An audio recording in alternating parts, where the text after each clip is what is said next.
اچھا، تو چلیں سیدھا اصل مدعے کی طرف آتے ہیں۔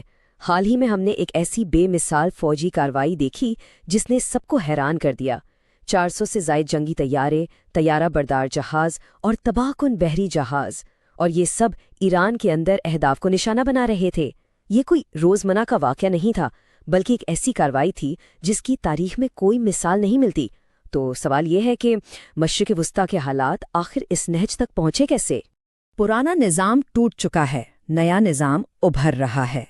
ذرا اس بات کی گہرائی کو سمجھیں۔ یہ محض ایک جملہ نہیں ہے، بلکہ موجودہ صورتحال کی بالکل درست عکاسی ہے۔ اس وسیع جنگ نے ایک بہت بڑا طاقت کا خلا پیدا کر دیا ہے، اور یقین مانیں خطرات اب آسمان کو چھو رہے ہیں۔ جو جنگ کئی دہائیوں تک سائے میں یعنی چھپ کر لڑی جا رہی تھی، وہ اب ایک براہ راست فوجی تصادم بن چکی ہے۔ اس سب کو سمجھنے کے لیے ہمیں جذبات کو ایک طرف رکھ کر خالصتاً حقائق کی روشنی میں اس پیچیدہ تاریخ کو دیکھنا ہوگا۔ اور اس کے لیے ہم نے آج کے اس جائزے کو 5 حصوں میں بانٹا ہے۔ پہلا، خفیہ جنگ کی جڑیں، دوسرا، جوہری تنازع، تیسرا، 7 اکتوبر کا محرک، چوتھا، براہ راست تصادم میں شدت، اور پانچواں، ایک نیا علاقائی نظام۔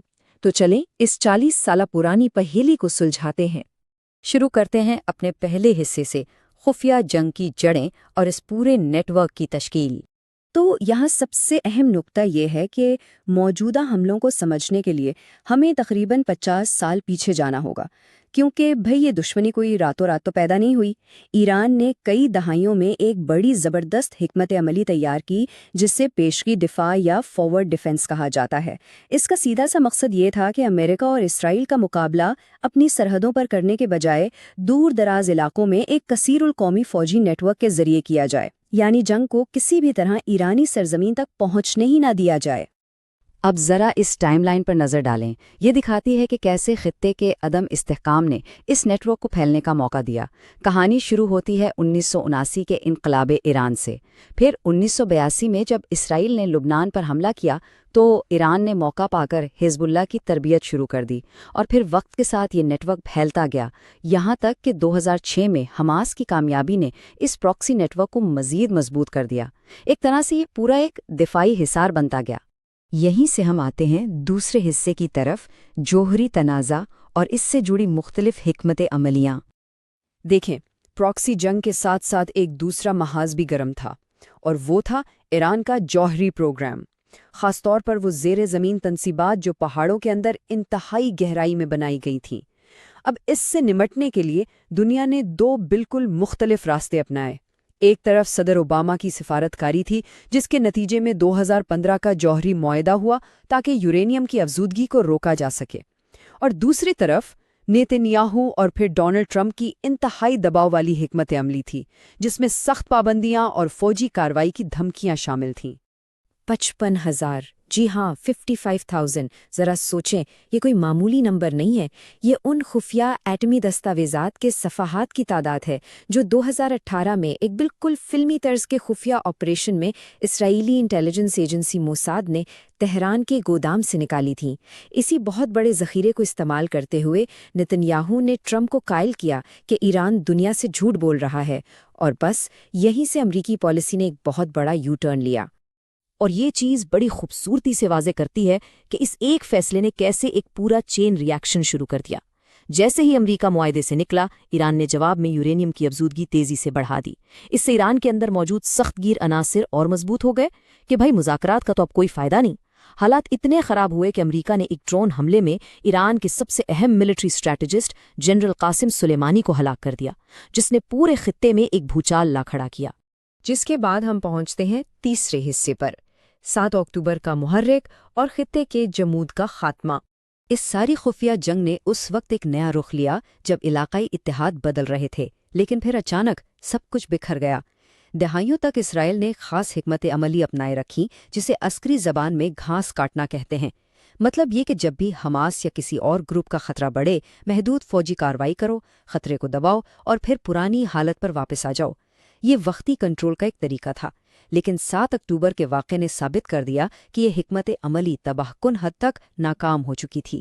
7 اکتوبر کے ان بے مثال حملوں کے بعد تشدد کا ایک ایسا طوفان آیا جو رکنے کا نام نہیں لے رہا۔ اسرائیل نے غزہ میں ایک بہت بڑی زمینی جنگ چھیڑ دی اور اس کے جواب میں یکجہتی کے طور پر حزب اللہ اور دیگر اتحادیوں نے اسرائیل پر میزائل داغنے شروع کر دیے تاکہ اسرائیل کے دفاع پر دباؤ ڈالا جا سکے، اور یہ سب تب ہو رہا تھا جب امریکہ مسلسل اور سخت الفاظ میں وارننگ دے رہا تھا کہ کوئی اور ملک اس جنگ میں نہ کودے۔ اور یہیں سے ہمارا چوتھا حصہ شروع ہوتا ہے، براہ راست تصادم میں شدت اور بے مثال جوابی کارروائیاں۔ اب وہ وقت آ گیا تھا کہ سائے میں چھپ کر لڑی جانے والی جنگ بالکل کھلے میدان میں آ گئی۔ دہائیوں پرانے انکہے اصول ٹوٹ گئے۔ اپریل 2024 میں تو کشیدگی نے خطرناک ترین شکل اختیار کر لی۔ پہلے اسرائیل نے شام میں ایک ایرانی سفارتی عمارت پر حملہ کیا۔ جواب میں تاریخ میں پہلی بار ایران نے اپنی سرزمین سے اسرائیل پر براہ راست ڈرون اور میزائل داغ دیے۔ یہ ایک بہت بڑا موڑ تھا، جس کے فوراً بعد اسرائیل نے ایران کے فضائی دفاع پر حملہ کر دیا، یعنی اب یہ پوری طرح آمنے سامنے کی جنگ تھی۔ آئیے دیکھتے ہیں کہ یہ سلسلہ کیسے آگے بڑھتا ہے۔ گرمیوں میں اسرائیل نے ایسے انٹیلیجنس آپریشنز کیے جنہوں نے سب کو حیران کر دیا۔ حزب اللہ کے ہزاروں پیجرز اور واکی ٹاکیز ایک ساتھ پھٹ گئے۔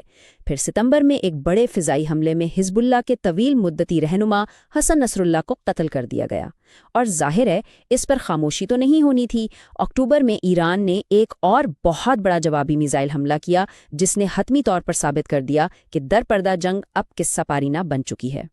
جب جوہری مذاکرات کی دوبارہ سے پیدا ہونے والی امیدیں بھی دم توڑ گئیں تو اسرائیل نے خطرے کی گھنٹی بجائی کہ ایران اپنے میزائلوں کا ذخیرہ تیزی سے بڑھا رہا ہے۔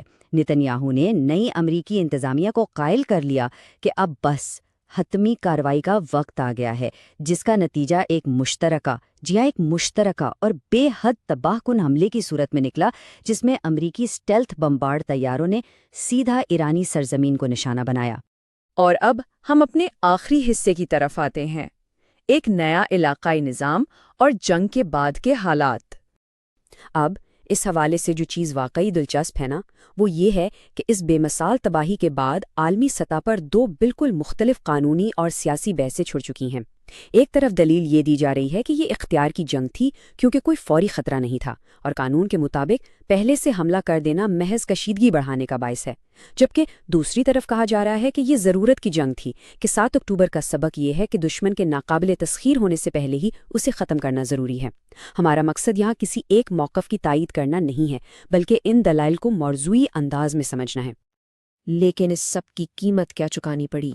نتائج ناقابل یقین حد تک تباہ کن ہیں۔ ایران کا بنایا ہوا وہ پورا دفاعی نیٹ ورک، وہ نام نہاد رنگ آف فائر، بری طرح ٹوٹ چکا ہے۔ پراکسی شدید کمزور ہو چکے ہیں، شام میں حکومت بدل چکی ہے، اور ایران کا اپنا دفاعی نظام مفلوج ہے۔ مگر ذرا دوسری طرف بھی دیکھیں، انسانی جانوں کا جو ضیاع ہوا ہے وہ دل دہلا دینے والا ہے۔ 10,000 لوگ مارے جا چکے ہیں، اور لاکھوں شہری بے گھر ہو کر انتہائی قسم پرسی کی زندگی گزارنے پر مجبور ہیں۔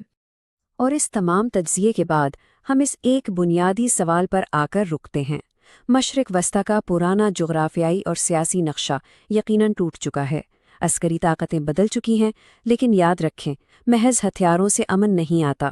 تو اب جب کہ پرانا نظام ختم ہو رہا ہے، ان گہرے زخموں کو بھرنے کے لیے کون سا نیا سیاسی تصفیہ سامنے آئے گا؟